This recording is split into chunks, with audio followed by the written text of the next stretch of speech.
Bad Larry. What's up, everyone? Welcome to the Bad Larry Kingdom. I'm your host, Bad Larry. Today, we are checking out X-Men issue number 32. I love this cover by Tony Daniel. And when I'm looking at it, I was like, oh, Beast. I love the way they drew the fur. But look at that pointed toe. And I'm like, I know a little bit of ballet. Not that I've ever done ballet, but, I went and looked at a picture of a dude doing ballet, popped it in the old AI. I'm like, give me a little bluey fur AI guy. And Beast is doing some sweet ballet moves here. This issue is brought to you by Jed McKay, Tony Daniel on the pencils, and Cifuentes Suho on the colorist. Pause the video to catch up, or you can catch up on my X-Men playlist, but this issue is titled Anomaly Part 2. They're basically in Canada. They're getting stopped by the superhero Department H police. Of course, if you've watched my videos before, you know anything about Jed McKay. He's Canadian, so he's always trying to insert Canada into these issues as much as he can. Well, the X-Men right now are in Canada. The problem is that Canadians are so super nice. I've known Canadians, I've been to Canada. They are not aggressive like the American cops, always starting with force. They're a little more chill. So the idea that this Department H is going to be like, y'all are being detained and don't use your mutant powers or else, I don't know about that. In this little science team, Beast is the leader because we don't have Cyclops on this mission. So Beast has a different approach. He's always talk first. He's more Canadian than the Canadians. He's like, hey, y'all are in danger. This is a weird seismic zone. Your little ships, you could be in danger. Y'all need to back up. Well, do they listen? No, Department H has their mission that they're trying to achieve. It's all about mission accomplishment. They're trying to get Schwarzschild. They've identified that he's there, and now they're going to try to acquire him. Beast is a little bit too slow on his decision making. And he's like, hey, can y'all hear me? No, how good you think these microphones are that they can just hear anybody from 100, 200 feet in the sky? So he's like, Quentin, can you get into them psychically? Of course, the Department H has telepathic shielding. They are like the main hero team, kind of like S.H.I.E.L.D., but for Canada. So they're going to have telepathic barriers. And now Department H is escalating like, this is your final warning. Like, bro, we haven't even engaged in conversation yet. Meanwhile, Schwarzschild is really going through it. His physical pain of obviously trying to hold himself together and not die, it's pretty evident, and he's losing control. If you don't know Schwarzschild, he has gravitation powers. So these black squiggly digglies that are coming out of him are these anomalies, hence the title, which is making the gravity in the surrounding area go hithery-tithery. This Department H does not play around. They're like, warning 1, warning 2, warning, fire! These people have no chill. Like, share, and subscribe. It's odd that the Department H calls their little spaceships or fighter jets Vampire 1 and Vampire 2. You think that's strange? Anyway, well, Vampire 2 is destroyed. They think that the mutants destroyed them. I think it's just the anomalies destroyed them. But Anomaly and the X-Men, they're still heroes. They're still going to try to help them, even though Department H took the first shot. Beast is thinking, what would 007 do? Pull a bomb from a shoe? What would Cyclops do with his big brain? And this is why I can appreciate this little mini-series without Cyclops. It's showing that there's such an important aspect in having a great field leader. Beast is taking too long to come up with a plan. The team is divided. Magneto is like, F those guys, leave them. And then Ben Liu's like, we need to kill Schwarzschild. this wouldn't happen under Cyclops. Cyclops would be always in control. And it's not even like it's a big, huge threat. These are apparently just humans in a spaceship. It shouldn't take that much tactical know-how. Eventually, Beast comes up with a plan after thinking long and hard and tells Quentin to try to fix Schwarzschild telepathically. Him and Ben Lou, that's their mission. Beast tells Anomaly, Zorn, Magneto, and himself that they're going to have to deal with Department H, make sure that they don't kill them or themselves. And Magneto's like, what am I going to do? Talk trash to him from my little chair? I suck right now. The RLS has got my powers all cattywampus. And then Beast pulls out this little shot. Where did he pull it from? I don't know. That looks like a pretty legitimate sized needle and device. Where was he carrying this thing? I don't know. Anyway, so Beast has clearly come up with something to counteract Magneto's RLS issues. And here's my problem. Why haven't you brought this up before, Beast? Kid Omega is, well, he's an Omega level telepath, but he is bottom level in team communication. He doesn't use the old attract bees with honey. He just says, you're going to do it, and you're going to do it now. And he forcibly uses Ben Lou to his own means, without Ben Lou's approval, which is not very cool. Magneto is a bit like, what if this, what if that? Beast is like, shut up, you old timer. Just get shot with this juice, which was pink a few panels ago, but now it's blue. Well, that's fine.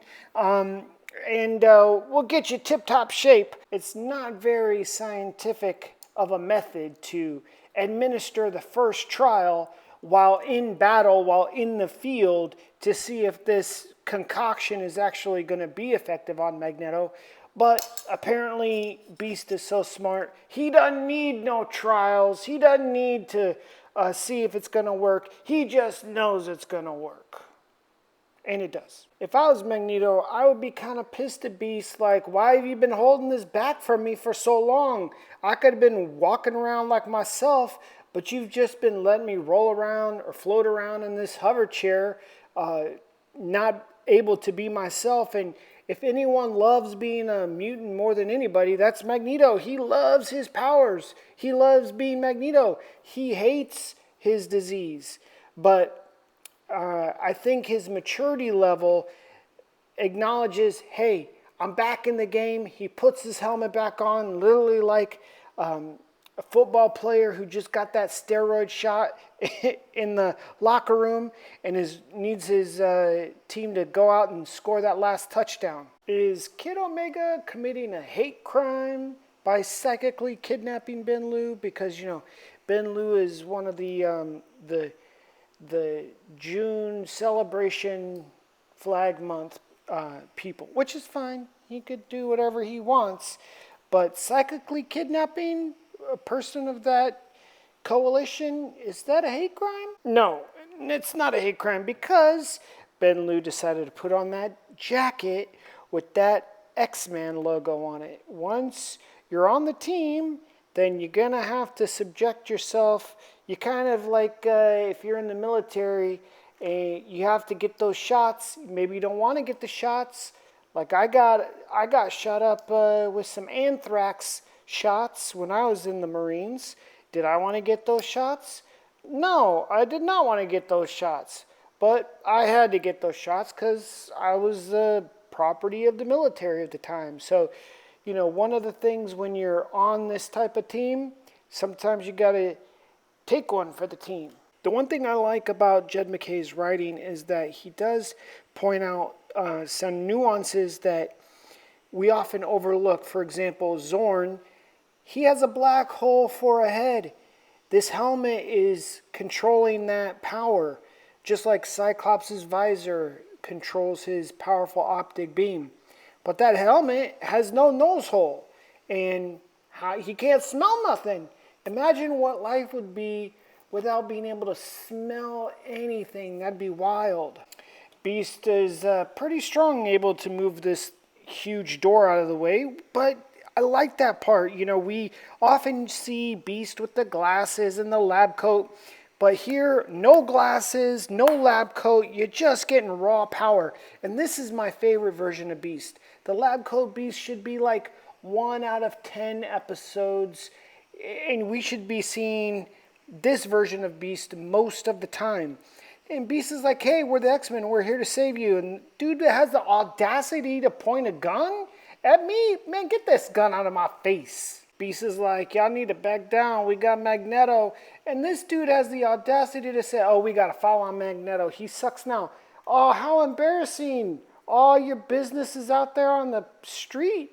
And how did they even have that information? Magneto has been hiding out in Merle, Alaska, inside of the X-Men base, just chilling. How would Department H have any knowledge that Magneto has this problem?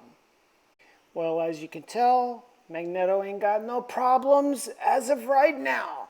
And he's talking that trash and flexing on Department H, as he should. The one problem about being such a horrible, terrible villain is that when you switch sides and become good, but never change your color scheme, is that people still think that you're bad.